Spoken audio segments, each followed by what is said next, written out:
ప్రియమైన దేవుని ప్రజలరా, భూమి మీద మానవ జీవితం ప్రారంభమైన తర్వాత కొన్ని బంధాలు, కొన్ని అనుబంధాలు మన చుట్టూ మనల్ని పైన వేసుకుని ఉంటాయి. ప్రతి మనిషి జీవితంలో బాగా ఆప్యాయంగా, ఎక్కువ ప్రేమగా మనతో ఉండే వాళ్ళ సంఖ్య ఎంత ఉంటుంది అని ఒక్కసారి మిమ్మల్ని మీరు పరీక్షించుకుంటే, ఎంత గొప్ప సెలబ్రిటీ అయినా సరే, ఈ ప్రపంచంలో ఎంతమందికి తెలిసిన వాడైనా సరే, ఒక సైకాలజిస్ట్ అనాలిసిస్ ప్రకారంగా ఆ లెక్క 25 మంది దాటదట. ఎంతమంది? 25 మంది. అంటే తన జీవిత కాలంలో ఎక్కువ సమయం వాళ్ళతోనే గడుపుతాడు, ఎక్కువ సమయం వాళ్ళతో ఉంటాడు, ఎక్కువగా వాళ్ళకు ప్రేమను అందిస్తాడు, ఎక్కువగా వాళ్ళ ప్రేమను తీసుకుంటాడు. అలా ఒక మనిషి దాదాపుగా 60 లేదా 70 సంవత్సరాల కాలం పాటు ఈ భూమి మీద బ్రతికితే, 60 లేదా 70 సంవత్సరాల కాలంలో ఒక మనిషి ఒక 25 మందితో మాత్రమే కలిసి అత్యంత ఆప్యాయతను, అత్యంత అనురాగాన్ని, అత్యంత ప్రేమను, అత్యంత సాహచర్యాన్ని, సన్నిహిత సాహచర్యాన్ని సంపాదించుకుంటాడు అనేది ఒక అనాలిసిస్. ఇది నిజమా కాదా అనేది మనకు అర్థం కావాలంటే మన జీవితంలోనికి మనమే తొంగి చూడాలి. ఒకసారి నీ జీవితంలోనికి నువ్వు తొంగి చూడు. ఎంతమందితో నువ్వు ఆప్యాయత, అనురాగాన్ని పంచుకుంటూ ఈ జీవితాన్ని కొనసాగిస్తున్నావు? ఎవరు దూరం అయితే నువ్వు తట్టుకోలేవు, ఎవరు నీతో లేకపోతే నువ్వు జీవించలేవు. ఎవరు నీకు అవసరం? ఎవరి ఆప్యాయత నీకు అవసరం? ఎవరి ప్రేమ నీకు అవసరం? ఆలోచించండి ఒక్కసారి. ఎవరి ప్రేమ మీకు అవసరం? ఎవరి ఆప్యాయత మీకు అవసరం? ఎవరితో కలిసి జీవించడం మీకు ఇష్టం? ఎవరు లేకపోతే మీరు జీవించలేరు. ఇలా మనం ఆలోచిస్తే మీకు సంఖ్య ఎంత వస్తుంది? ఎంత వస్తుంది? ఒక 10 దాటిందా? టక్ టక్ టక్ టక్ రాసేయగలరా 10 పేర్లు? 10 దాటడం కూడా కష్టమే. సైకాలజిస్టులు చెప్పినట్టుగానే ఎంతో సెలబ్రిటీ అయినా కూడా 25 దాటదు. మహా అయితే మన వరకు వచ్చేసరికి 2, 3, 4 లేదా 5 కదా. ఇలాంటి వారు మనల్ని విడిచిపెట్టి వెళ్ళిపోతే, ఈ ఐదుగురిలో ఒక్కరు నిన్ను విడిచిపెట్టి వెళ్ళిపోబోతున్నారన్న విషయం నీకు తెలిస్తే, ఈ 5గురిలో ఒక్కరు నిన్ను విడిచిపెట్టి వెళ్ళిపోతే నీ రియాక్షన్ ఎలా ఉంటుంది? తట్టుకోగలవా? తట్టుకోలేవు. మీరందరూ విశ్వాసులే కదా. దేవుడిని ఎంతమంది బలంగా నమ్ముతున్నారు? దేవుడిని నేను బలంగా నమ్ముతున్నాను అన్నవాళ్ళు మీ చేతి చూపించాలి. నేను బలంగా దేవుడిని నమ్ముతున్నాను అన్నవాళ్ళు, నాకు ఈ సమయത്ത് కూడా డౌట్ లేదండి దేవుడి విషయంలో నేను బలంగా నమ్ముతున్నాను అన్నవాళ్ళు చేతి చూపించాలి. రైట్, అలాగే ఉంచండి.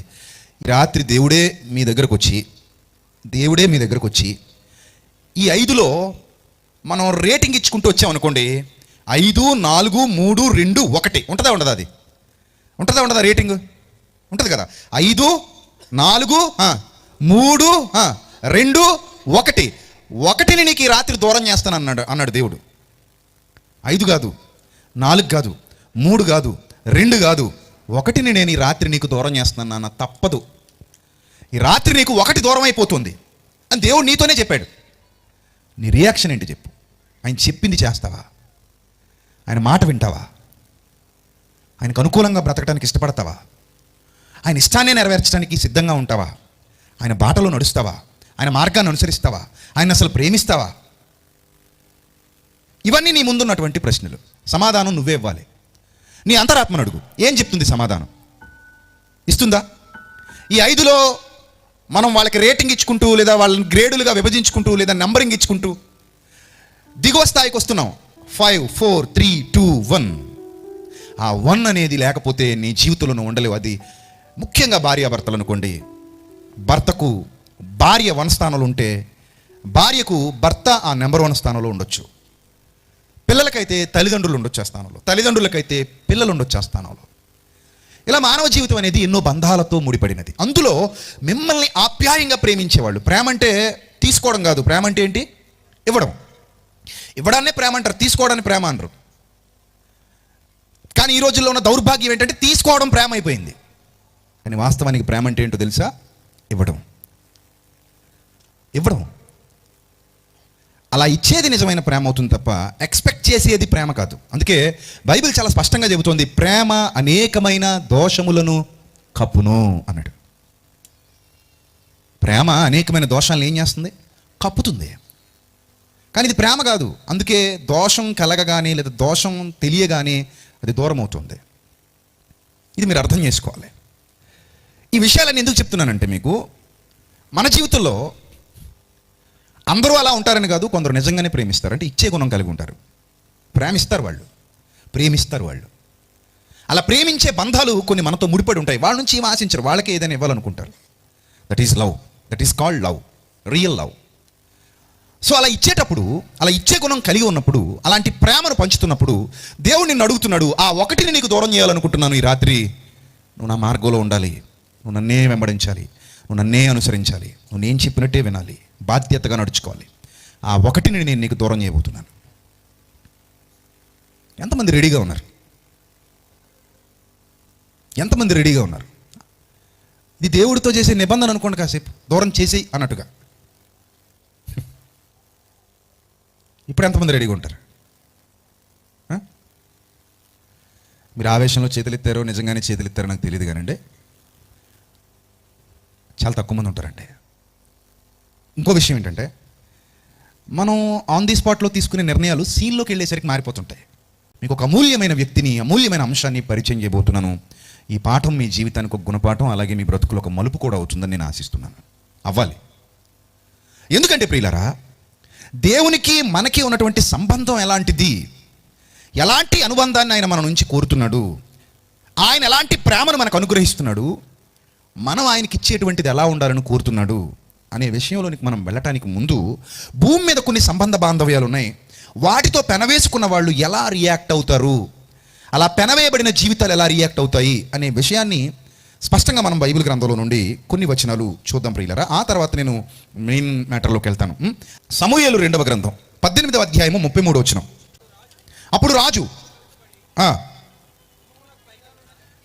గుమ్మమునకు పైగానున్న గదికి ఎక్కిపోయి ఏడ్చుచు సంచరించుచు, నా కుమారుడా అబ్షాలోమా, నా కుమారుడా అబ్షాలోమా అని కేకలేసేస్తున్నాడట.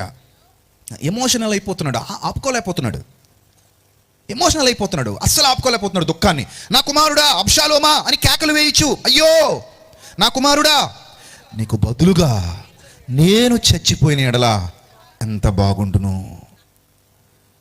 యాక్చువల్లీ అబ్షాలోం అనేవాడు యథార్థవంతుడు కాడు, నీతిమంతుడు కూడా కాడు.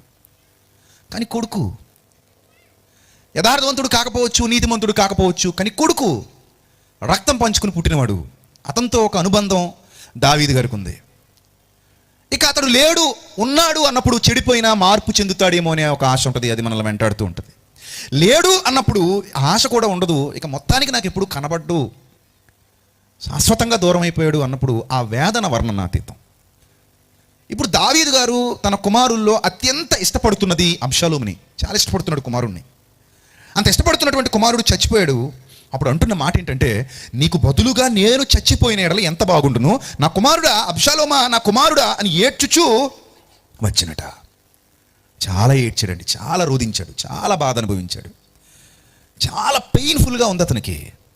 భరించలేనంత నొప్పి, భరించలేనంత బాధ. ఎవరైనా చనిపోతే మనం ఇలాగే రియాక్ట్ అవుతామండి. ఏడ్చే వాళ్ళని ఏడవనివ్వాలి, అప్పుడే వాళ్ళ దుఃఖం తరిగిపోద్ది. ఏడు పాపేస్తే చాలా కష్టం అండి. ఎమోషన్ని బంధించామనుకోండి, అది లోపల అగ్నిని దాచేసినట్టే. వామిటింగ్ అయ్యేలా ఉంది, నోరు నొక్కేసాం, ఏం చేస్తారు? మీకు వామిటింగ్ వచ్చేసేలా ఉంది, నోరు నొక్కేసాం, ఏంటి పరిస్థితి చెప్పండి? ఉక్కిరి బిక్కిరి అయిపోతారా? అయిపోరా? అదే వామిటింగ్ అయిపోతే ఫ్రీగా ఉంటారు. తుమ్ము వచ్చేలా ఉంది, ముక్కు పట్టేసుకున్నాం, గట్టిగా క్లిప్ పెట్టేసాం, బట్టలు పెట్టి క్లిప్, ఏం చేస్తారు? ఇబ్బంది అయిపోతారు కదా. తుమ్ము ఆపకూడదు, కళ్ళు బయటపడిపోతాయి. ఫోర్స్గా తుమ్ము వచ్చినప్పుడు ఆపేసాం అనుకోండి, కళ్ళు బయటపడిపోతాయి, అంత ఫోర్స్గా వస్తుంది తుమ్ము. సో కూడా తుమ్ము ఆపొద్దు అంటారు డాక్టర్లు. సో తుమ్ము ఆపేసాం అనుకోండి, అతను ప్రశాంతంగా ఉండలేడు. దగ్గు వస్తుంది, పీక నొక్కేసాం అనుకోండి, దగ్గనివ్వకుండా ప్రశాంతంగా ఉండగలడా? ఉండలేడు. సో అలాగే ఎమోషన్స్ కూడా అవి బయటకు వచ్చేయాలి, అప్పుడే అవి తగ్గుముఖం పడతాయి. కొంతమంది చూడండి, పిచ్చి కోపం ఉంటుంది వాళ్ళలో, అందుకే అంకిల్ లెక్క పెట్టుకోరా బాబు అంటారు. అంకిల్ లెక్క పెట్టడు, బయటకు వదిలేస్తానంటాడు. అంకిల్ లెక్క పెట్టినా అదే, బయటకు వదిలేసినా అదే. ఏదైనా పని కోపం వచ్చినప్పుడు నెంబర్స్ రాసి, కోపం వచ్చినప్పుడు ఎదురు చేయి, కోపం వచ్చినప్పుడు ఇంకోటి ఎదురు చేయని చెప్తారు కొంతమంది. కానీ వదిలేస్తాడు, మాటలు వదిలేస్తాడు. అన్ని మాటలు అనేసిన తర్వాత అమ్మయ్య అనుకుంటాడు. ఈలోగా జరగడానికి ఘోరాలు జరిగిపోతాయి. సో ఎమోషన్ని కంట్రోల్ చేసుకోకూడదు, అలా కంట్రోల్ చేయకూడదు. ఎవరైనా చనిపోయినప్పుడు, ఆ వన్లో ఉన్న వాళ్ళు ఎవరైనా పోయినప్పుడు మనం ఆగలేమండి. కన్నీళ్ళు ఆగుతాయా? ఆగవండి, ఆగవు. విపరీతమైన ఏడుపు వస్తుంది. తలుచుకొని తలుచుకొని తలుచుకొని తలుచుకొని ఏడుస్తాం. వాళ్ళు గుర్తు చేసుకుని మరి ఏడుస్తాం, వాళ్ళ మీద పడి ఏడుస్తాం. వాళ్ళని గట్టిగా పట్టుకొని ఏడుస్తాం, ఆ శవాన్ని ముద్దు పెట్టుకొని ఏడుస్తాం, తీసుకెళ్ళిపోతుంటే తట్టుకోలేం, ఉంచమంటాం. కొంతమంది అయితే పరుగుత్తుకుని వెళ్ళిపోతారు, కొంతమంది సమాధుల మీద పడి ఏడుస్తూ ఉంటారు, వెళ్ళిపోతారు సమాధి దగ్గరికి, అక్కడే కూర్చుండిపోతారు చాలాసేపు. ఎందుకంటే వాళ్ళతో మనకున్న అనుబంధం అలాంటిది. ఆ అనుబంధం పోతే మనం తట్టుకోలేము. ఇప్పుడంటే మనం ధైర్యంగా ఉన్నాం, కానీ ఆ పరిస్థితిని ఎదుర్కోవడం చాలా కష్టం సుమా. ఆ పరిస్థితి కనుక నిజంగా ఎదురైతే ఆ మార్గంలో ప్రయాణం చేయడం చాలా కష్టం. పైన ఎన్ని కబుర్లేనే చెప్తాం, చనిపోయిన వాని గురించి ఆడవద్దు, వాని గురించి అంగలార్చవద్దు, చాలా చెప్తాం, కానీ చాలా కష్టం అండి. ఆ పెయిన్ ఎలా ఉంటుంది అంటే నిజంగా మనం అనుభవిస్తే ఆ బాధ వర్ణనాతీతం అండి. వర్ణనాతీతం. ఇప్పుడు మరో సందర్భాన్ని కూడా మనం దైవ గ్రంథంలో నుండి చూద్దాం ప్రియులారా. ఆదికాండం 23వ అధ్యాయము మొదటి నుంచి చూద్దాం. శారా జీవించిన కాలము, అలా అనగా శారా బ్రతికిన ఏండ్లు 127. శారా కనాను దేశమందలి హెబ్రోనును కిర్యతర్బాలో మృతి పొందిన. అప్పటి వరకు చాలా సంవత్సరాలు వాళ్ళు కలిసి ప్రయాణం చేశారండి. వృద్ధ దంపతులు అయినప్పటికీ ఆ కాలంలో చాలా సంవత్సరాలు కలిసి ప్రయాణం చేశారు. బిడ్డ కూడా చాలా లేట్ టైంలో కదా పుట్టాడు, వాళ్ళకి చాలా లేట్ అయిపోయింది అప్పటికే, బాగా ఏజ్డ్. ఆ టైంలో వాళ్ళు బిడ్డను కన్నారు.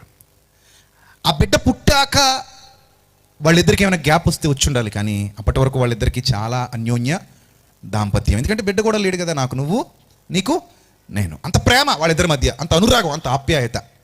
ఈ ఆప్యాయత అనురాగం అన్నీ ఉన్న టైంలో వృద్ధులుగా మారిపోయిన, వృద్ధాప్యం మీద పడిన సమయానికి అబ్రహాము గారిని విడిచిపెట్టి శారా వెళ్ళిపోయిందండి. అప్పుడు అబ్రహాము గారు ఏం చేశారట, శారా కనాను దేశమందలి హెబ్రోనును కిర్యతర్బాలో మృతి పొందెను. అప్పుడు అబ్రహాము శారా నిమిత్తము అంగలార్చుటకును ఆమెను గూర్చి ఏడ్చుటకును వచ్చెను అన్నాడు. యూదుల సంప్రదాయం ప్రకారంగా చనిపోయినప్పుడు చాలా చాలా సంవత్సరాలు ఏడుస్తారు వాళ్ళు, గుర్తు చేసుకుని మరి సంవత్సరం ఏడుస్తుంటారు. ఆ చనిపోయిన సమయంలో అయితే చాలా దినాలు ఏడుస్తారు. మీకు ఐగుప్తీయులకు కూడా అలాంటి ఆచారాలు ఉన్నాయి. ఆ విషయాన్ని మనం ఒకసారి కన్ఫర్మ్ చేసుకోవడానికి అదే ఆదికాండంలో యాకోబు గారు చనిపోయిన సందర్భాన్ని మనం ఒకసారి చూస్తే, ఆదికాండం 50 అధ్యాయం మొదటి నుంచి చూద్దాం ప్రియులారా. యోసేపు తన తండ్రి ముఖము మీద పడి అతని గూర్చి ఏడ్చి అతన్ని ముద్దు పెట్టుకున్నాడు, శవాన్ని ముద్దు పెట్టుకున్నాడు. తర్వాత యోసేపు సుగంధ ద్రవ్యములతో తన తండ్రి శవమును సిద్ధపరచ దాసులైన వైద్యులకు ఆజ్ఞాపించాడు కనుక ఆ వైద్యులు ఇశ్రాయేలును సుగంధ ద్రవ్యములతో సిద్ధపరిచిరి. సుగంధ ద్రవ్యములతో సిద్ధపరచబడి వారి కొరకు దినములు సంపూర్ణమగునట్లు అతని కొరకు 40 దినములు సంపూర్ణమైన. అతని గూర్చి ఐగుప్తీయులు 70 దినములు అంగలార్చిరి అన్నాడు. ఎన్ని దినాలట? 70 దినాలు ఏడ్చారటండి. ఆ ఎమోషన్ కంట్రోల్ చేసుకోలేక 70 డేస్ పాటు ఏడుస్తూనే ఉన్నారట. నిజంగా చాలామంది ఉంటారండి. నేను అందుకే 1 అన్నాను. ఆ 1 కానీ మనకు దూరం అయితే ఆ పెయిన్ ఇంక అసలు తట్టుకోలేమండి, అస్సలు తట్టుకోలేం. భర్త కావచ్చు, భార్య కావచ్చు, రోజు అదే ఇంట్లో కలిసిమెలిసి బ్రతుకుతున్నాం, కష్ట సుఖాలు పంచుకుంటున్నాం, బాధలు పంచుకుంటున్నాం, బాధ్యతలు పంచుకుంటున్నాం, ఇరుకులు పంచుకుంటున్నాం, ఇబ్బందులు పంచుకుంటున్నాం. రేపటి నుంచి నేను ఇవన్నీ ఎవరితో పంచుకోవాలి? నాకు నొప్పి వస్తే ఎవరితో చెప్పుకోవాలి? నాకు బాధ కలిగితే ఎవరికి చెప్పుకోవాలి? నాకు ఆవేదన కలిగితే ఎవరికి చెప్పుకోవాలి? ఎవరితో పంచుకోవాలి? నువ్వు దూరం అయిపోతే నేను ఉండగలను? అసలు నువ్వు లేకుండా నేను బ్రతకగలనా? అప్పుడు పుట్టేదే పెయిన్. ఆ పెయిన్ని ఆపడం ఎవరి వల్ల కాదండి, ఏడుస్తూనే ఉంటారు గంటలు. గుర్తొచ్చిన ప్రతిసారి ఏడుపు వస్తుంది. తట్టుకోలేనంత ఏడుపు, తట్టుకోలేనంత బాధ. అది బిడ్డ కావచ్చు, భర్త కావచ్చు, భార్య కావచ్చు, ఎవరైనా కావచ్చు. యాకోబు కోసం వాళ్ళ పిల్లలు కూడా అలాగే ఏడుస్తున్నారు. 8వ వచనం చూస్తే, యోసేపు ఇంటి వారందరూ అతని సహోదరులు అతని తండ్రి ఇంటి వారు వెళ్ళిరి. వారు తమ పిల్లలను, తమ గొర్రె మందలను, తమ పశువులను మాత్రం గోషెన దేశంలో విడిచిపెట్టిరి. మరియు రథములు, రౌతులు అతనితో వెళ్ళినందున సమూహము బహు విస్తారమైన యోర్దానుకు అవతలనున్న కళ్ళమునకు చేరి అక్కడ బహుఘోరముగా అంగలార్చిరి. బహుఘోరముగా ఏం చేశారు? అంగలార్చారట, ఏడుస్తున్నారట వాళ్ళు. అతడు తన తండ్రిని గూర్చి 7 దినములు దుఃఖము సలిపాడట. ఆ 7 రోజుల్లో వాళ్ళు భోజనాలు వండుకోరు, చెప్పులు తొడుక్కోరు, కొంతమంది అయితే గోని పట్టలు కట్టుకుంటారు, ఏడుస్తూ ఉంటారు, ఒక చోట కూర్చొని ఏడుస్తూ ఉంటారు. వాళ్ళు తలుచుకుని మరీ ఏడుస్తారు. ఇప్పుడు కూడా మనకి కూడా కొన్ని సంప్రదాయాలు, కొన్ని ఆచారాలు ఉంటాయండి. మనిషి చనిపోతే ఎన్ని ఆచారాలు అండి, ఎన్ని సంప్రదాయాలు. దినం అనేది పెట్టడానికి కూడా కారణం అదే. భోజనం ఆ 10 రోజులు మానేసినా ఆ రోజు వాళ్ళ పేరు మీదైనా కడుపు నిండా తింటారని, ఆ రోజున ముద్ద ముట్టుకోకపోతే వాడు ఒప్పుకోడు చనిపోయిన వాడు అన్న అబద్ధాన్ని కిట్టించేసి ఏదో విధంగా అన్నం పెట్టడానికి ఏర్పాటు చేసినవి పిల్ల దినాలు పెద్ద దినాలు అంతే. ఈ పిల్ల దినాలు పెద్ద దినాల వెనక ఆంతర్యం ఏంటో తెలుసా? వాళ్లను గూర్చి ఏడుస్తూ తట్టుకోలేక ఆవేదన చెందుతున్న వాళ్ళకి ఓ ముద్ద నోట్లో పడే ఏర్పాటు చేయడమే ఆ పిల్ల దినం పెద్ద దినం యొక్క పరమార్థం అంతే. అంత పెయిన్ ఉంటుందండి మనం విడిచేవారని వెళ్ళిపోతే. చాలా బాధ వేస్తుంది, చాలా ఆవేదన అనిపిస్తుంది. ఈ సిచ్యువేషన్స్ అన్నీ మీకు ఎందుకు చెప్తున్నానంటే, బైబిల్ గ్రంథంలో ఇలాంటి వాళ్ళు ఉన్నారు. వాళ్ళకు కొన్ని సంప్రదాయాలు ఉన్నాయి, వాళ్ళకు కొన్ని సందర్భాలు ఉన్నాయి. అలాగే ఎవరైనా చనిపోతే పాపం ఎవరొకరు భోజనం పంపించే సంప్రదాయాలు కూడా ఉన్నాయి. మన వాళ్ళు కూడా ఇప్పుడు చనిపోయారు అనుకోండి, ఎవరైనా పండగ వచ్చింది సంక్రాంతి, వాళ్ళు వండుకోరు పాపం అని అందరూ బంధువులందరూ ఏం పంపిస్తారు? వంటలు చేసి పంపిస్తారు, స్వీట్లు పంపించే సంప్రదాయం ఉంది ఇప్పుడు. అలా ఇది వరకు నాకు తెలియదు, కానీ ఈ మధ్యకాలం అయితే ఎవరైనా చనిపోయిన ఇంటికి చక్కెర తీసుకెళ్తున్నారు. 2 కేజీలు చక్కెర, 3 కేజీలు చక్కెర పట్టుకెళ్ళిస్తుంటారు, స్వీట్లు పట్టుకెళ్ళిస్తుంటారు, లేదా భోజనాలు పంపిస్తుంటారు.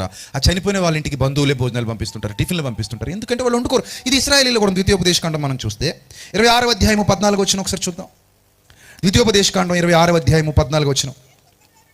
ద్వితీయోపదేశకాండం దయచేసి అందరూ చూడండి. 26వ అధ్యాయము 14 వచనం.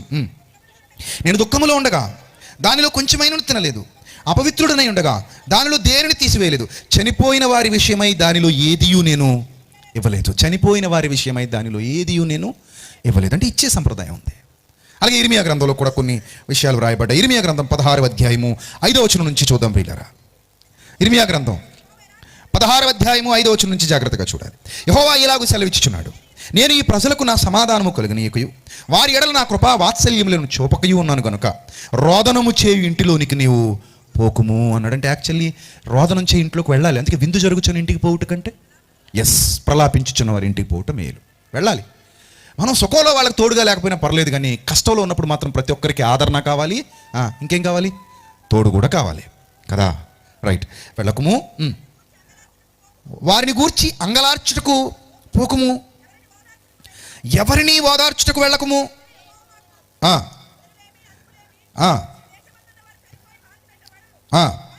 వారి నిమిత్తము ఎవరునూ అంగలార్చుకుందురు, ఎవరునూ తమ్మును తాము కోసుకొనకుందురు. ఇందులో ఇంకొక ఆచారం కూడా ఉందట. వాళ్ళకి ఎవరైనా చనిపోతే వీళ్ళు ఏం చేసుకునేవారట?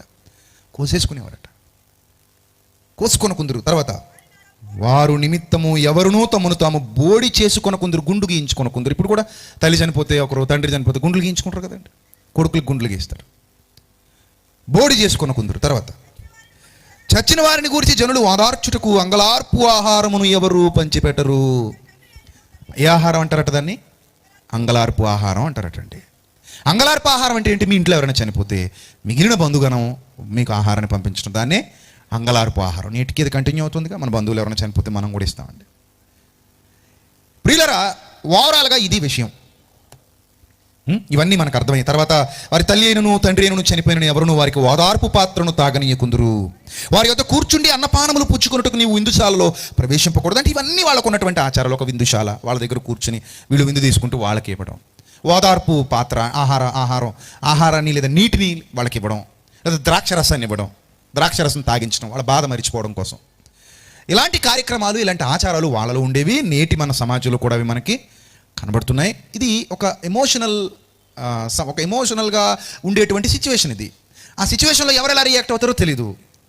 అది నీ ఫాదర్ అయితే, నీ మదర్ అయితే, నీ రిలేటివ్ ఎవరైనా అయితే, లేదా నీ భార్య అయితే, నీ భర్తే అయితే, నీ బిడ్డే అయితే, ఆ టైంలో నీ రియాక్షన్ ఎలా ఉంటుందో మరి మనం చెప్పలేము. కొంతమంది అయితే బూడిదని ఎత్తని పోసుకుని ఏడుస్తుంటారు, సమాధి మీదే పడిపోయి ఏడుస్తారు, వాళ్ళు ఫోటో పట్టుకుని ఏడుస్తుంటారు, వాళ్ళకి తెలియకుండానే కన్నీళ్ళు వచ్చేస్తుంటాయి. ఇది జీవితం. పుట్టుకతో వచ్చాం ఈ భూమి మీదకి, తెలిసాక వాళ్ళు పరిచయం అయ్యారు. మరణం పేరుతో ఈ లోకాన్ని విడిచిపెట్టి వెళ్ళిపోతాం. చాలామందిని ఏడిపించి వెళ్ళిపోతాం, చాలామందిని ఏడిపిస్తాం. మన వాళ్ళు అనే వాళ్ళని ఖచ్చితంగా మనం ఏం చేస్తాం? ఏడిపిస్తాం. ప్రియులారా, మనం ఇప్పుడు దేవుని సేవలో ఉన్నాం కదా, దేవుని సేవలో కొనసాగుతున్నాం కదా. నీ పూర్ణ హృదయంతో, నీ పూర్ణ మనస్సుతో, నీ పూర్ణ వివేకంతో దేవుని ప్రేమిస్తున్నావు కదా, దేవుని ఆలోచనల్లో వర్ధిల్లుతున్నావు కదా. దేవుడు కృప వల్ల భూమి మీద నీకు మంచి జీవితం ఉంది, మంచి బంధాలు ఉన్నాయి కదా. కొంతమందికి తెలియదండి వాళ్ళతో సమయం గడపాలని. ఫోన్ పట్టు కూర్చుంటారు. వాళ్ళు వెళ్ళిపోయిన తర్వాత వాళ్ళతో సమయం గడిపి ఉంటే బాగుండు కదా అని బాధపడతారు. నిజమా కదా? వాళ్ళు వెళ్ళిపోయిన తర్వాత ఏడుపు వస్తుంది. అయ్యో కనీసం వాళ్ళతో ప్రేమగా మాట్లాడుంటే బాగుండేది, వాళ్ళతో కలిసి ఒక పూట భోజనం చేసి ఉంటే బాగుండేది, వాళ్ళ కష్టాల్లో వాళ్ళని ఆదుకుని ఉంటే కనీసం ఒక పలకరింపు కూడా పలకరింపలేకపోయి. చివరి చూపులు, కడసారి చూపులు ఎందుకు? వాటి వల్ల ప్రయోజనం ఉంది చెప్పండి? బతకుండగా చూడడం చూపు, కడసారి చూపు అయితే ప్రయోజనం ఉంది. కడసారి చూపు ఎప్పుడైనా వస్తుంది, అది రాకముందే బతుకుండగా చూడాలి కదా, బతుకుండగా వాళ్ళతో మాట్లాడాలి కదా, బతుకుండగా వాళ్ళతో ఆప్యాయతలు పంచుకోవాలి కదా, అనురాగాన్ని పంచుకోవాలి కదా. మహా అయితే 25 మందికి మెంచరని ఇందాకే కదా చెప్పుకున్నాం. 10 మంది అన్నా చేతులు లేవలేదు కదా. ఆ 10 మందికి ప్రేమను పంచడానికి ఈరోజు మనిషికి ఏం సరిపోవట్లేదండి, సమయం సరిపోవట్లేదు. రైట్? ఏదేమైనా కానివ్వండి, ఇప్పుడు భక్తి జీవితంలో స్థాయి గురించి మనం మాట్లాడుకుంటే ఒక మహాభక్తుడు ఉన్నాడండి. లాస్ట్ ఇయర్ ఆయన గురించి చాలా విషయాలు చెప్పానండి. ఆయనే యెహెజ్కేలు గారు. ఆ సన్నివేశాన్ని చదువుతుంటే ఏడుపు వస్తుంది, ఆ సందర్భాలు చదువుతుంటే కన్నీళ్ళు ఆగవు. ఎందుకంటే ఆయన ఒక యాజకుడు, దేవునికి తనను సమర్పించుకున్నవాడు. తిట్లు తింటున్నాడు, బాధలు అనుభవిస్తున్నాడు, ఇరుకులు అనుభవిస్తున్నాడు, ఇబ్బందులు అనుభవిస్తున్నాడు, నిజాలు చెప్తున్నందుకు తన సొంత ప్రజల ద్వారా వ్యతిరేకతను పొందుకుంటున్నాడు. తిడుతున్నారు, అవమానపరుస్తున్నారు, బాధ పెడుతున్నారు. అయినా కూడా ఇన్ని బాధల్లో, ఇన్ని ఇబ్బందుల్లో, ఇన్ని ఇరుకుల్లో అతను దేవుని పని చేస్తున్నాడు. యెహెజ్కేలు గ్రంథంలో 2వ అధ్యాయంలో 5వ వచనాన్ని ఒకసారి చూడండి. నరపుత్రుడా, నువ్వు బ్రహ్మదండి చెట్లలో, ముండ్ల తుప్పలలో తిరుగుచున్నావు, తేళ్ల మధ్య నివసిస్తున్నావు. అయినా నువ్వు ఆ జనులకు భయపడకు. వారిని నిన్నో అనరాని మాటలు అంటున్నారు కదా, అయినా భయపడకు. వారి మాటలకు భయపడకు. వారు తిరుగుబాటు చేస్తున్నారు కదా, భయపడకు. వారు విన్నా వినకపోయినా నేను సెలవిచ్చిన మాట నువ్వు వారికి చెప్పాయి. చూసారా? ఇలా ఎన్నో సందర్భాలలో, ఎన్నో ఇబ్బందుల మధ్య, ఎన్నో క్లిష్టతరమైన పరిస్థితుల్లో యెహెజ్కేలు గారి సేవా పరిచర్య కొనసాగుతుంది. ప్రియులారా, ఈ కష్టాల్లో, ఈ కన్నీళ్ళలో, ఈ ఇబ్బందుల్లో, ఈ ఇరుకుల్లో అతనికి తోడుగా ఉన్నది ఎవరు తెలుసా? అతని భార్య. ఎంత బాధ ఉన్నా పర్లేదు, ఎన్ని ఇబ్బందులు ఉన్నా పర్లేదు, ఎన్ని సమస్యలు ఉన్నా పర్లేదు, ఇంటి దగ్గర భార్య ఆప్యాయంగా, ప్రేమగా, నిజమైన సాటి అయిన సహాయమే అయితే ఆ భర్త ఎక్కడికి పోవడానికి ఇష్టపడతాడు? ఇంటికి పోవడానికి ఇష్టపడతాడు. ఎందుకు ఇంటికి పోవడానికి ఇష్టపడతాడు తెలుసా? నిజమైన సాటి అయిన సహాయం ఉంది కాబట్టి. అతన్ని అర్థం చేసుకునే ఒక హృదయం ఉంది, అతన్ని ప్రేమించే ఒక హృదయం ఉంది, అతని కోసం పరితపించే ఒక హృదయం ఉంది. అతనికి ఇచ్చేది తప్ప అతని నుంచి ఆశించేది కాదు. అతనికి ఇచ్చేది, అతని బాధలో ఓదార్పునిస్తుంది, అతని కన్నీళ్లు తుడుస్తుంది, అతని కష్టాలను అర్థం చేసుకుంటుంది, ఆ కష్టాలలో కూడా పాలిభాగం తీసుకుంటుంది. సంపూర్ణమైన ప్రేమను స్వచ్ఛంగా ఇచ్చేటువంటి మనిషి దొరకడం నిజంగా అదృష్టం. అది అందరికీ దక్కదు. అది దక్కితే నిన్ను మించినోడు ఈ ప్రపంచంలో ఉండనే ఉంటాడు. అలాంటి స్థితిలో యెహెజ్కేలు గారు ఉన్నారు. ప్రియులారా, బయట అన్ని బాధలే, సేవలు అన్నీ కష్టాలే, సేవలన్నీ ఇరుకులే, సేవలన్నీ ఇబ్బందులే, సేవలన్నీ సమస్యలే. ఎవ్వరూ ఆయనను ఆదరించేవారు లేరు, ఆయనను ప్రేమించేవారు లేరు. ఆయన సేవా జీవితం అంతా వ్యతిరేకత మధ్య నడిచింది. లాస్ట్ ఇయర్ చాలా విషయాలు చెప్పాను మీకు. ఎన్నో వ్యతిరేకతల మధ్య ఆయన సేవా జీవితం నడిచింది. అలాంటి స్థితిలో ఒకరోజు ఒక పిడుగులాంటి వార్త వినాల్సి వచ్చింది. ఆ పిడుగులాంటి వార్త ఏంటో తెలుసా? నెంబర్ వన్ యెహెజ్కేలు గ్రంథం చూద్దాం ప్రియులరా. యెహెజ్కేలు గ్రంథం 24వ అధ్యాయం 15వ వచనం నుంచి చూద్దామండి. యెహోవా నాకు ప్రత్యక్షమై ఇలాగూ సెలవిచ్చాను, నరపుత్రుడా, నీ కన్నులకు ఇంపైన దానిని నీ యొద్ద నుండి ఒక్క దెబ్బతో తీసివేయబోచున్నాను అన్నాడు. ఉదయం న్యూస్ వచ్చేసింది.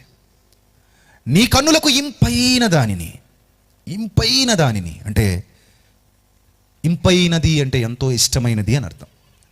ఇంపైన ఇంతి అంటారు. ఇంపైన ఇంతి అంటే ఇష్టమైన స్త్రీ, ప్రేమించేటువంటి స్త్రీ.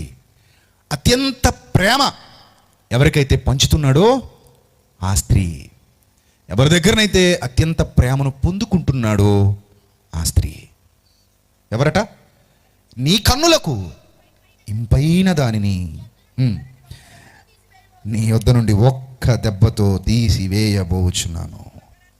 Shocking news. నీ వెళ్ళిపోతుంది హెస్కేలు నేను విడిచి. బయట నీకు ఎన్నో బాధలు ఉంటాయి, బయట నీకు ఎన్నో ఇబ్బందులు ఉంటాయి, బయట నీకు ఎన్నో కష్టాలు ఉంటాయి, బయట నీకు ఎంతో వ్యతిరేకత ఉంటుంది. ఆ వ్యతిరేకత మధ్యలో నువ్వు ఇంటికి వస్తున్నావు, అంతే కదా? ఆ కన్నీళ్ల మధ్యలో ఇంటికి వస్తున్నావు. ఈ మాట ఎవరు వినరు. నువ్వు ఎంత గొప్ప ప్రవక్త అయినా నీకు వ్యతిరేకతే. నువ్వు ఇంటికి వచ్చేసరికి నీ ఇంట్లో నీకు ఆనందం ఉంది, నీ ఇంట్లో నీకు సంతోషం ఉంది, నీ ఇంట్లో నీకు ప్రేమను పంచే సాటి అయిన సహాయం ఉంది. చాలా ఇష్టం నువ్వంటే తనకి, చాలా ప్రేమ నువ్వంటే తనకి. నిన్నుగా ప్రేమిస్తుంది, నీకు ఇచ్చేది నీ దగ్గర నుంచి ఆశించేది కాదు. ఇంత ప్రేమను పంచేటువంటి నీ భార్య ఈ రోజు నుంచి నీతో ఉండదు నాయన. This is the last day. ఆమెతో నువ్వు గడిపే చిట్ట చివరి రోజు ఇదే. ఆమెతో నువ్వు సంతోషపడే చిట్ట చివరి దినం ఇదే. నువ్వు ఇంటికి వెళ్ళి ఏం మాట్లాడుకోవాలన్నా ఈరోజే, కొన్ని గంటలే, కొన్ని నిమిషాలే. ఈరోజు నీ భార్యని నేను విడిచిపెట్టి వెళ్ళిపోబోతుంది అనే పిడుగులాంటి వార్త యెహెజ్కేలు గారు విన్నారు. ఈ సిచ్యువేషన్లో మనం అయితే తట్టుకోగలమండి. ముందుగా చెబుతున్నాడండి, నీ భార్యను నీకు దూరం చేయబోతున్నాను నాన్న. ఈ రాత్రి లేదా ఈ ఉదయం నీ భార్య వెళ్ళిపోద్దు నాన్న. ఇక నీకు చెప్పుకోవడానికి ఎవరుండరు, నీ మనసు విప్పి మాట్లాడుకోవడానికి ఎవరుండరు, నీ కష్టాలు పంచుకోవడానికి ఎవరుండరు, నీ కన్నీళ్లు పంచుకోవడానికి ఎవరుండరు, నీ ఇరుకులు, నీ ఇబ్బందులు, నీ సమస్యలు చెప్పుకోవడానికి నీకంటే ఎవ్వరుండరు. కనీసం ఆకలేసి ఇంటికి వెళ్తే కొండలు ఖాళీగా నీ వైపు నవ్వుతూ చూస్తుంటాయి. కడుపు మాడి ఇంటికి వెళ్తే పొయ్యి వెలక్కుండా నీ వైపు చూస్తూ ఉంటుంది. నీ ఇల్లు తుడిచేవాళ్ళు ఎవరు ఉండరు, దుమ్మంతా దుమ్ము పేరుకుపోయి ఉంటాయి. నీ బట్టలు ఉతికేవాళ్ళు కూడా ఎవరు ఉండరు, ఎక్కడ పడితే అక్కడ పడేసి ఉంటాయి. కనీసం తలుపు తీసి నీకు మంచినీళ్ళు ఇచ్చేవాళ్ళు కూడా ఉండరు. రేపటి నుంచి మీరిద్దరూ కలిసి ఉన్న ఇంట్లో నువ్వు ఒక్కడే ఉండాలి. మీరిద్దరూ కలిసి బ్రతికినా లేదా కలిసి పడుకున్న ఆ మంచం మీద నువ్వు ఒక్కడే పడుకోవాలి. నీ పక్కన చేయితో తడిమినా ఎవరు కనబడరు. నీ హృదయంలో చీకటి, భయంకరమైన బాధ, తట్టుకోలేని నొప్పి, తట్టుకోలేని ఆవేదన నేను వెంటాడతాను ఆయన. నీ కన్నులకింపైనది నీ యొద్ద నుండి ఒక్క దెబ్బతో తీసివేయబోతున్నాను అన్నాడు. ఆ తర్వాత అంటాడు కదా, నువ్వు అంగలార్చొద్దు అంటాడు, ఏడవద్దు, కన్నీరు విడవద్దు, నువ్వు ఏడవద్దు, చచ్చిపోతుంది ఏడ్చేయి అంటే. నేను ఇందాక చెప్పాను కదా, ఎమోషన్ని బంధించడం చాలా కష్టం. యోసేపట ఆ అన్నదమ్ములు వచ్చినప్పుడట వాళ్ళు కళ్ళ ముందు ఉండగా వాళ్ళతో మాట్లాడుతున్నాడట. వాళ్ళు గుర్తుపట్టలేకపోయారట, కానీ యోసేపు గుర్తుపట్టేశాడు. అలా గుర్తుపట్టేసినప్పుడు తన బాధ, దుఃఖం పొంగుకొచ్చేస్తుంది లోపల నుంచి, కన్నీళ్ళు వచ్చేస్తున్నాయి. కానీ అక్కడ ఏడవకూడదు. ఇప్పుడు ఏం చేయాలి? అణుచుకోలేక అనే పదం ప్రయోగించబడింది అక్కడ. అణుచుకొన జాలక, ఆపుకోలేకపోయాడు ఎమోషన్ని, ఆపుకోలేక లోపలికి పోయాడట. లోపల పోయి ఏడ్చేసాడట, చాలా ఏడ్చాడట. ఇప్పుడు పాపం యెహెజ్కేలు గారికి ఆ ఛాన్స్ కూడా లేదు. ఇదంతా నొప్పండి, నేను కొడతాను కానీ అమ్మ అనకూడదు, దెబ్బ తగులుతుంది, గట్టిగా తగులుతుంది, సౌండ్ చేయకూడదు. బలమైన దెబ్బ, బలమైన గాయం నీ హృదయానికి తగులుతుంది, కానీ నీ నోటి నుంచి అలాంటి సౌండ్ రాకూడదు. పంటి బిగువన బాధను భరించాలి, పంటి బిగువన కష్టాన్ని భరించాలి, పంటి బిగువన ఇరుకుని భరించాలి. యెహెజ్కేలు గారు అసలు ఊహించి ఉండరండి. ఎన్ని బాధలైనా ఉండనివ్వండి, ఎన్ని కష్టాలైనా ఉండనివ్వండి, ఇంటికి వెళ్ళిన తర్వాత నా కోసం ఎదురు చూసి నా ఆడదుంది, నా కోసం ఎదురు చూసి నా మనిషి ఉంది, తను చాలు నాకు ఈ జీవితానికి, తను చాలు. అలాంటి భార్య దొరకడం నా అదృష్టం, అలాంటి భార్యతో కలిసి జీవించడం నా అదృష్టం. దేవుడు గుణవతినే ఇచ్చాడు. గుణవతి యొక్క భార్య దొరుకుట అరుదు, అట్టిది ముత్యము కంటే అమూల్యమైనది. నిజం, గుణవతి యొక్క భార్య దొరుకుట అరుదే. రాళ్ళు రోడ్డంతా కనబడతాయి, ముత్యాలు మాత్రం ఎక్కడో సముద్రపు లోతులో ఉంటాయి, అంతే కదా. రోడ్డు మీద కనబడే వాళ్ళందరూ గుణవతులు కాదు. అలాంటి గుణవతియగు భార్య ఎవరికి దొరికింది? యెహెజ్కేలు గారికి దొరికింది. ఆమె తన పెనిమిటి క్షేమం కోరేది, పెనిమిటి కోసం కష్టపడే చేతులు కలిగింది, పెనిమిటిని అర్థం చేసుకున్నది. అందుకే నీ కన్నులకు ఇంపైనది అయ్యింది. నీ కన్నులకు ఇంపైనది, నీకు సేద తీర్చేది.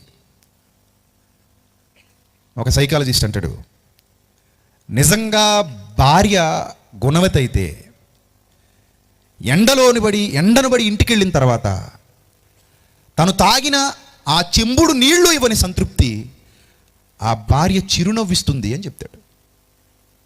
అంటే వాళ్ళ మధ్య అంతా ఏముంది? అనురాగం ఉంది, ఆప్యాయత ఉంది.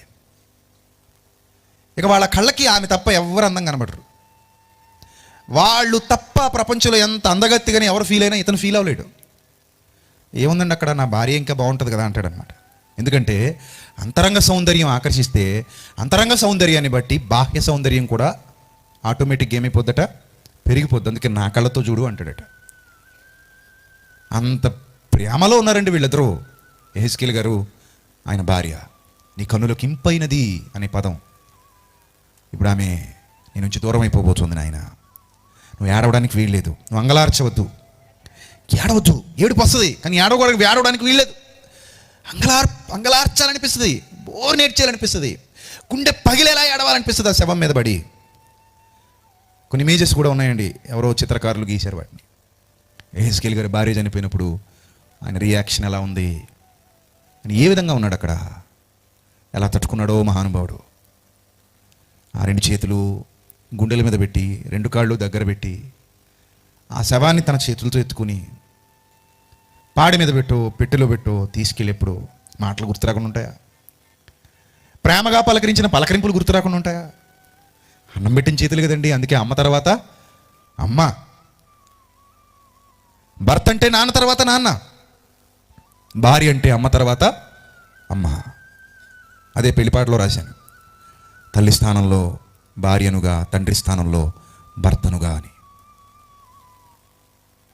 అలాంటి చేతులు రెండు దగ్గర పెట్టి పడుకోబెట్టి పంపిస్తుంటే, తనతో మాట్లాడిన పెదవులు, తన వైపు ప్రేమగా చూసిన కళ్ళు, తన కోసం పనిచేసిన చేతులు, తన కోసం నడిచిన కష్టపడిన కాళ్ళు, తన కోసం ఆలోచించిన ఆమె జీవితం ఈరోజు ముగిసిపోయింది. తన చేతులతో తానే పెట్టులో పెడుతున్నాడు. ఏడవకుండా నువ్వు ఉండగలవా చెప్పి, ఇప్పుడు నువ్వే చెప్పు, ఉండగలవా? ఇందాక చేతులు ఎత్తున అడుగుతున్నాను, ఉండగలవా నువ్వు?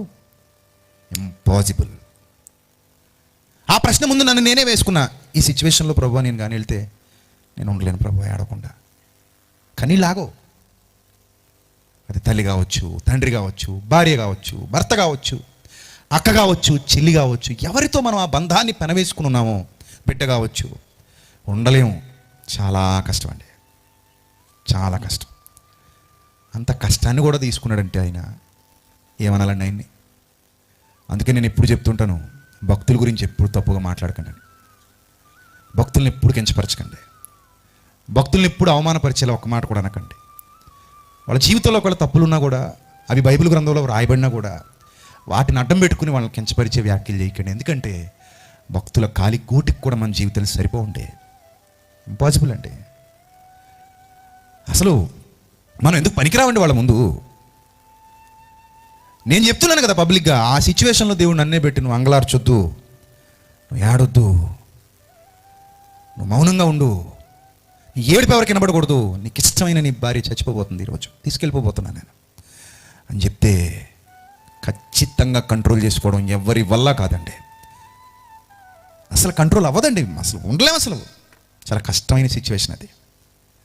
అంగలార్చడానికి వీల్లేదు. మృతులకై విలాపము చేయక నిశ్శబ్దంగా నిట్టూర్పు విడవాలి, నిశ్శబ్దంగా నిట్టూర్పు విడవాలి. ఎవరికైనా ఇష్టమైన వ్యక్తి చనిపోతున్నప్పుడు మాట్లాడుకు, ఏడవకంటే ఆగలరా? అందుకిందాక నన్ను తొందరపడి చేతులు ఎత్తకండి అని. సిచ్యువేషన్లోకి వెళ్ళేసరికి చాలా కష్టం అండి. పర్లేదు తీసిపో అంటాం అంతే.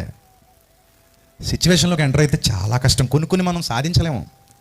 అలా సాధించాలంటే ఈ భక్తి జీవితం సరిపోదు కూడా. చాలా గొప్ప భక్తి జీవితం కావాలి, చాలా లోతైన భక్తి జీవితం కావాలి, దేవునితో ఎంతో గొప్ప అనుబంధం కావాలి, ఆయన అర్థం చేసుకునే ఎంతో విశాలమైన హృదయం ఉండాలి. అది ఉంటే అది సాధ్యమేమో కానీ లేకపోతే అది సాధ్యం కాదు ప్రియులారా. నిట్టూర్పు విడువు నాయన, మెల్లిగా నిట్టూర్పు విడువు. మీరు నీ శిరోభూషణములు ధరించుకొని పాదరక్షలు తొడుక్కో. చాలా ఏమంటారు దీన్ని, వ్యతిరేకంగా చేసే పని ఇది. శిరోభూషణం ఏం చేస్తారు? తీసేస్తారు. పాదరక్షలు ఏం చేస్తారు? తీసేస్తారు. కానీ దానికి వ్యతిరేకంగా ఈయన తొడుక్కోవాలట, దానికి వ్యతిరేకంగా ఈయన పాదరక్షలు వేసుకోవాలట. ఎంత కష్టం అంటే మీరు ఆలోచించండి. తర్వాత ఏమంటారు తెలుసా? నీ పెదవులు మూసుకొనొద్దు, జనులు నీకు అన్నీ తెస్తారు, అంగలార్ప ఆహారం పట్టుకొస్తారు. అయ్యో పగోడైతే అయ్యాడండి, ఏవో మనకు 4 మాటలు చెప్పి మనల్ని అంటే అన్నాడు. ఎంతైనా భార్య చనిపోయింది కదా, ఎవరున్నారు ఇంకా అతనికి మాత్రం? ఇక మీదట ఒంటరి జీవితం. తిట్టేవాళ్ళు తిడతారు చూసారా, కీడు ఎలా వచ్చిందో. అనవసరంగా మనల్ని ఆడిపోసుకున్నాడు, అందుకే అతని భార్యను తీసుకెళ్ళిపోయాడు దేవుడు. అనవసరంగా నీతిమంతులైన మనల్ని గురించి తప్పు ప్రవచనాలు చెప్పాడు, అందుకే ఆ భార్యని దేవుడు తీసుకెళ్ళిపోయాడు. ఇలాంటి మాటలు కూడా వినపడింది. ఎందుకంటే నువ్వు బ్రహ్మదండి చెట్లలోను ముండ్ల తుప్పలలోనూ సంచరిస్తున్నావు, నీ చుట్టూ అలాంటి వాళ్ళే ఉన్నారు నాయన. ఆ మాటలు భరించాలి, ఆ పెయిన్ భరించాలి. ఆ టైంలో నీకు వాళ్ళు భోజనం తెస్తారు నాయన. నేను ఇష్టపడే వాళ్ళు ఎక్కడో 2, 3, 10 మంది ఉంటే కనుక వాళ్ళకి అంగలార్ప ఆహారం పట్టుకొస్తారు. తినకు, వద్దని చెప్పాయి. అంగలార్ప ఆహారం భుజించొద్దు, నీ పెదవులు మూసుకోవద్దు. మీ ఇంట్లో ఎవరైనా చచ్చిపోయినప్పుడు సువార్త చెప్పమని చెప్తారా? ఇంట్లో ఎవరి మాట పక్క, ఇంట్లో ఎవరైతే వదిలేద్దామండి, ఆ 1లో ఉన్నాయి, ఆ 1 పొజిషన్లో ఎవరైతే ఉన్నారో వాళ్ళు చనిపోయారు అనుకోండి, మీరు సువార్తకు వస్తారా? పెదవులు మూసుకోవద్దంటే సువార్త చెప్పమని చెప్పగలమండి? చెప్పలేమండి. చాలా కష్టం అండి. ఏ టాపిక్ మాట్లాడుతున్నా, ఏ టాపిక్ మాట్లాడాలన్నా మనసు బాగుంటేనే మాట్లాడగలం. మనసు బాగోకపోతే ఎవ్వడూ ప్రసంగాలు చేయలేడు. స్పీకర్ని మీరు పిలిచి ఆ రోడ్డు చివరి ఉండగానే అందరి మధ్యలో లాగిపెట్టి దవడ మీద కొట్టి వీళ్ళు ప్రసంగం చేయండి అని చూద్దాం, చేయగలటం? చేయలేడు. ఏది గుర్తొస్తుందో తెలుసా? కొట్టిన దెబ్బే గుర్తొస్తుంటుంది, అవమానమే గుర్తొస్తుంది. ఎవరైతే ప్రసంగం చేస్తున్నారో వాళ్ళ దగ్గరికి వెళ్ళి, మీ నాన్నగారు చనిపోయారయ్యా, ప్రసంగం పూర్తయ్యాక వెళ్ళు అంటే కష్టం అండి. మీ అమ్మగారు చనిపోయారయ్యా, నువ్వు అల్లారు ముద్దుగా పెంచుకుంటున్న నీ బిడ్డ వెళ్ళిపోయిందయ్యా, నీ భార్య పోయిందయ్యా, నీ భర్త పోయమ్మా, చాలా కష్టం. మైక్ అక్కడే పడేస్తారు. కొంతమంది అయితే కుప్పకూలిపోతారు. కొంతమంది కళ్ళల్లో నుంచి అయితే మాట్లాడుతూ ఒకవేళ గుండె నిబ్బరం చేసుకుని మాట్లాడుతున్నప్పటికీ కళ్ళలో నుంచి ఏమొస్తుంటాయి? నీళ్లు ప్రవాహంలో వచ్చేస్తుంటాయి. చాలా కష్టం అండి. ఎందుకంటే ఇక మీదట వాళ్ళు లేని జీవితాన్ని ఎలా గడపాలనే బాధ వచ్చేస్తుంది. ఇక మీదట వాళ్ళు లేకుండా నేను ప్రయాణం ఎలా చేయాలి?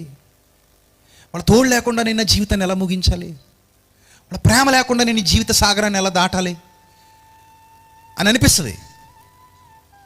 అయినా కూడా నువ్వు పెదవులు మూసుకోకూడదు. ఏస్కెల్, నువ్వు పెదవులు మూసుకోకూడదు, మాట్లాడాలి, బయటికి వెళ్ళి వాళ్ళకి చెప్పాలి. ఈ సిచ్యువేషన్లో కూడా నువ్వు వెళ్ళి సువార్త ప్రకటించాలి అని చెప్పాడు. ఉదయం ముందు జనులకు నేను ప్రకటించేదిని. ఉదయమే చెప్పాడటంటే. ఇప్పుడు ఇంకా భయంకరమైన సిచ్యువేషన్ చెప్పమంటారా? ఉదయం మనకే ఇన్ఫర్మేషన్ వచ్చిందనుకోండి, సాయంత్రం నీ భార్య చనిపోతుంది అని, మనం వెంటనే ఏమంటాం తెలుసా? ప్రభువా, రేపటి నుంచి అలాగే చెప్తాను కదా ప్రభువా, ఈ ఒక్క పూటైనా తనతో గడిపే అవకాశం ఈ ప్రభువా, ఈ ఒక్క పూట తనతో ఉంటాను ప్రభువా, సాయంకాలం ఎలాగో నన్ను విడిచిపెట్టి వెళ్ళిపోతాను, అప్పటి వరకు తనతో ఉంటాను ప్రభువా, ఆ తర్వాత తను తీసుకెళ్ళిపోతావు కదా ప్రభువా, తర్వాత నేను చెప్తాను ప్రభువా, తర్వాత వెళ్ళి నీ మాటలు ప్రాక్టిస్తాను ప్రభువా, తర్వాత వెళ్ళి నీకు ఉపయోగపడతాను ప్రభువా, తర్వాత వెళ్ళి నీ చిత్తాన్ని నెరవేరుస్తాను ప్రభువా అనేస్తామేమో. ఉదయాన చెప్పాడట నీ భార్య చనిపోద్ది అని. పాపం ఆమె తెలియదు కదా, ఒక్క దెబ్బతో తీసేస్తాడు, తెలియదు కదా. జాగ్రత్తగా వెళ్ళి రండి అని గుమ్మం దాకా వచ్చి సాగనంపు ఉంటుంది. ఉదయమే అల్పాహారం పెట్టి తనకైనంత చేసి పెట్టి భర్తకి అన్నీ అందించి వెళ్ళరండి అని పంపించి ఉంటుంది. యాజకుని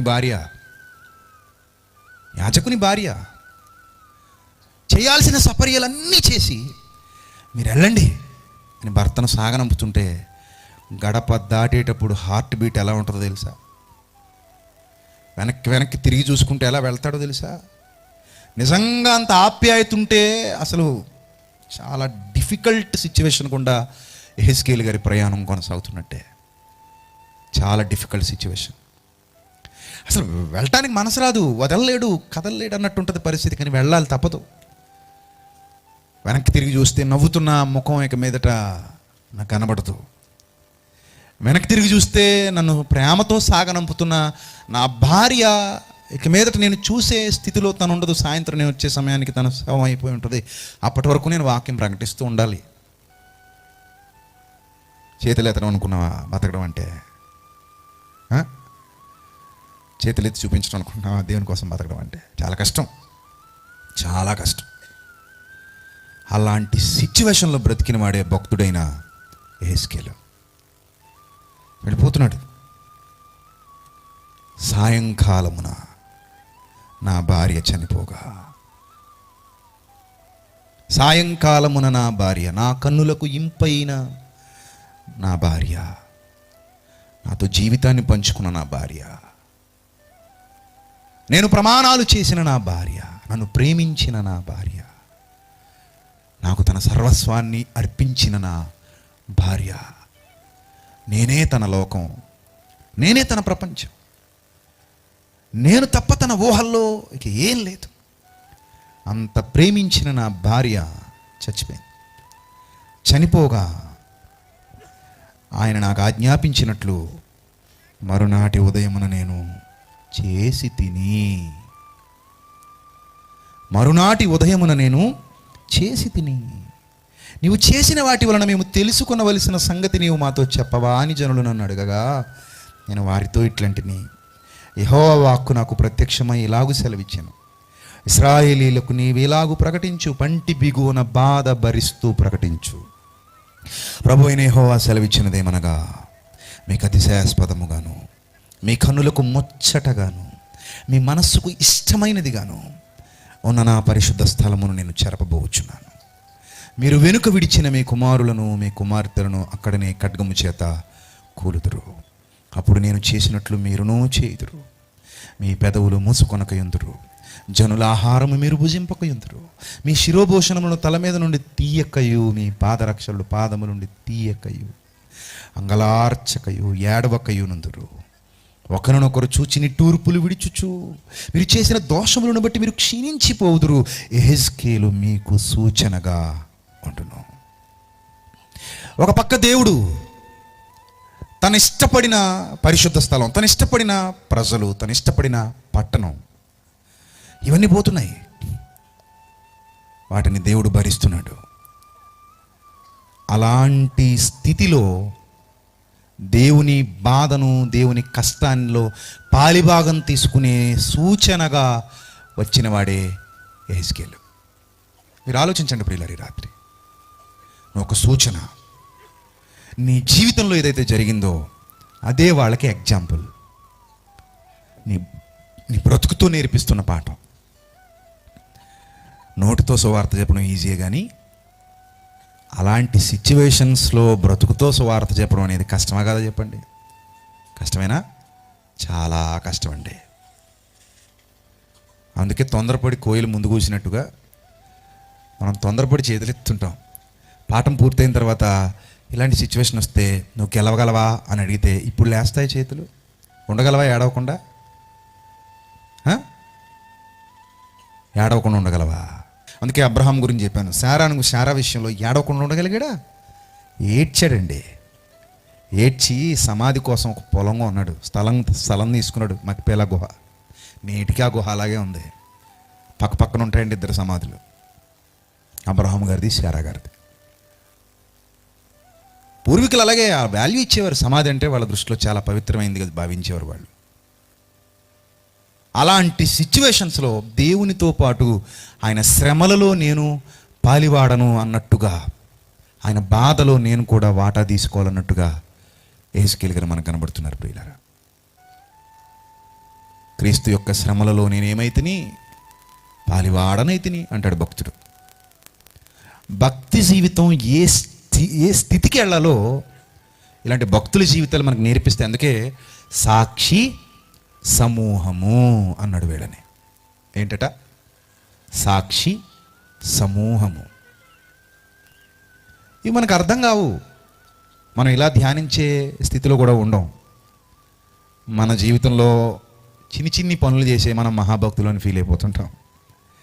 చిన్న చిన్న విషయాలకే నాకంటే గొప్ప భక్తి ఎవరు చేస్తారు? ఇంట్లో డబల్ కట్ బెడ్ మీద పడుకుంటానండి, ఏసీ ఆన్ చేసుకుని. సెమినార్కి వచ్చి బాల మీద పడుకున్నాను, ఎంత తగ్గించుకున్నాను దేవుడి కోసం. దీన్ని బట్టైనా నువ్వు నాకు పరలోకం ఇవ్వాలయ్యా.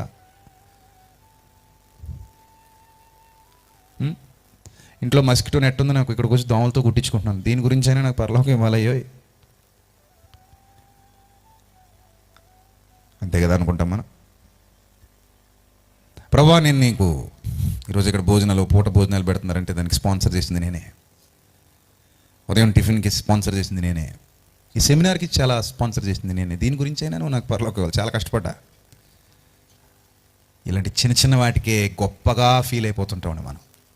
కొంతమంది అయితే ఏం అక్కర్లేదు, అవి కూడా అక్కర్లే, ఈ కుర్చీ తీసి అక్కడ పెడితే గొప్పగా ఫీల్ అయిపోతారు. ఒక చిన్న పాట పాడి నేను చాలా దేవుని మహింపరిచాను చాలు అనుకుంటాం. ఒక చిన్న పని చేసి ఒక చిన్న ప్రసంగానికి వెళ్ళొచ్చి లేదా చిన్న సభ పెట్టించి నేను దేవుడికి చాలా చేసాను అనుకుంటా. ఇలాంటి పరీక్షలు వస్తే నిలబడగలమండి విశ్వాసంలో? ఒకరోజు తన భార్యను చూస్తాడు అతను, ఇది ఖచ్చితం. ఎందుకంటే దావీదు అంటాడు బిడ్డ చనిపోయినప్పుడు, నేను ఆ బిడ్డను మరలా తిరిగి తీసుకురాలేను కానీ నేనే ఆ బిడ్డ యుద్ధకు పోదును అంటాడు. యెహెజ్కేలు గారి కోసం అక్కడ ఆయన భార్య ముందుగా వెళ్ళిపోయింది, ఎదురు చూస్తూ ఉంటుంది. ఆయన వెళ్తాడు, ఏదో రోజు చూస్తాడు, కానీ అంత నిరీక్షణ ఉంటుందా? అలా ఆలోచిస్తామా? అంత విశ్వాసంగా ఉండగలమా? భక్తి అంటే అది. ఇప్పుడు మన భక్తి జీవితాన్ని పరీక్షించుకుంటుంటే వాళ్ళ ముందు పట్టుకెళ్ళి యెహెజ్కేలు గారి భక్తి ముందు మనం భక్తి పెట్టామనుకోండి, తేలిపోద్దా? తేలిపోద్దండి. కాబట్టి మనం ఇంకా చాలా నేర్చుకోవాలి, చాలా గొప్ప స్థితికి ఎదగాలి, చాలా ఎత్తైన స్థితికి ఎదగాలి. దేవునితో ఇంకా చాలా గొప్ప సహవాసాన్ని పెంపొందించుకోవాలి. ఇంకా చాలా ప్రేమను మనం దేవుని యొద్ద నుండి పొందుకోవాలి. దేవుని చాలా ప్రేమించి మన ప్రేమను ఆయనకి ఇవ్వాలి. ఆ స్థితికి మనందరం వెళ్ళాలి. అంతేగాని చిన్న చిన్న వాటికే చాలా చేసేసాము, చాలా గొప్పవాళ్ళం అయిపోయాము. దయచేసి భ్రమలో బ్రతకండి. భక్తుల జీవితాన్ని పాఠాలుగా మన కళ్ళ ముందు పెట్టుకుందాం. ఆ పాఠాలలో నుండే మనం కూడా అనేకమైన గుణపాఠాలు నేర్చుకుందాం. మన జీవితంలో దేవునికి ఎంత విలువివ్వాలో మన ముందటి తరాలలో భక్తులను చూసి నేర్చుకుందాం. అట్టి ధన్యత దేవుడు మీకు, మీ కుటుంబాలకు దయచేయునుగాక. రేపటి దినాన మరిన్ని మహాజ్ఞాన సంగతులతో మనందరం సిద్ధపడదాం. తలలు వంచండి, ప్రార్థన చేసుకుందాం. ప్రభువా, కనికరం కలిగినటువంటి మా కన్న తండ్రి, అత్యంత ప్రేమ కృప సంపన్నుడమైన మా తండ్రి, మీ పవిత్ర నామానికి స్తుతులు స్తోత్రాలు. ఏమిచ్చి మీ రుణం తీర్చుకోవాలని తండ్రి మాకు విలువైన జ్ఞాన సంపద అందిస్తున్నారు. నిజమే ప్రభువా, ఈ భూమి మీద మాకు ఎన్ని బంధాలున్నా, ఎన్ని బంధుత్వాలున్నా, వాళ్ళని మేము ఎంత ప్రేమిస్తున్నా తండ్రి, ఒకరోజు మేము వాళ్ళని విడిచిపెట్టాలి. ఒకవేళ మీ పరీక్షకు మేము నిలబడాల్సి వస్తే ముందుగానే వాళ్ళని విడిచిపెట్టాలి. అలాంటి పరిస్థితుల్లో కూడా గొప్పగా మీకోసం బ్రతికినటువంటి యెహెజ్కేలు గారు, ఆయన ఒక ధన్యజీవి. ఆయన ముందు మేము ఎందుకు పనికిరాం తండ్రి? ఆయన ముందు మా భక్తి జీవితాలు కొరగాని మీ ప్రభువా. అయినప్పటికీ తండ్రి, ఒక ప్రవక్తగా, ఒక యాజకునిగా, సాక్షి సమూహంలో ఒక వజ్రపు తునకగా ఆయన మీ కొరకు పడిన ప్రయాస, ఆయన మీ కొరకు తీసుకున్న నిర్ణయాలు, ఆయన మీ కొరకు చేసినటువంటి త్యాగాలు మా అందరికీ మార్గదర్శకాలు ప్రభువా.